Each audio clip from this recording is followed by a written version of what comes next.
ভারত যে আমাদের কখনো ভালো চায় না, দাবিয়ে রাখতে চায়। স্বাধীনতার সময় ওই ভারত বাংলাদেশে ট্যাঙ্ক, অস্ত্র শস্ত্র, বহু সম্পদ নিয়ে গেছে। আমরা জানি যে বাংলাদেশে যারা দেশপ্রেমিক রাজনীতিবিদ ছিল তার মধ্যে মুকুটবীর সম্রাট আব্দুল হামিদ খান ভাসানী ছিলেন।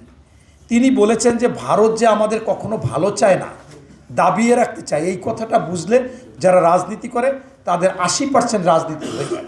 এরপরে আরেকজন দেশপ্রেমিক আপনারা জানেন স্বাধীনতার ঘোষণা দিয়েছিলেন, রণাঙ্গনে থেকে যুদ্ধ করেছিলেন, 1 সেকেন্ডের জন্য ভারতে যায়নি, সেক্টর কমান্ডার ছিলেন, জেট ফোর্স অধিনায়ক ছিলেন এবং জীবিত মুক্তিযোদ্ধাদের মধ্যে সর্বোচ্চ খেতাব, বীর উত্তম খেতাব তিনি পেয়েছিলেন।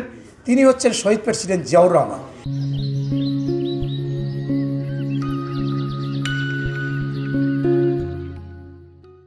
তিনি যখন ক্ষমতায় আসেন তিনি স্পষ্টভাবে বুঝেছিলেন যে এই ভারত ছোট ছোট রাষ্ট্রগুলোকে চুষে চুষে খাবে এবং স্বাধীনতার সময় ওই ভারত বাংলাদেশে ট্যাঙ্ক, অস্ত্র শস্ত্র, বহু সম্পদ নিয়ে গেছে এবং সেক্টর কমান্ডার আমাদের মেজর জলিলের উপর অত্যাচার করা হয়েছে।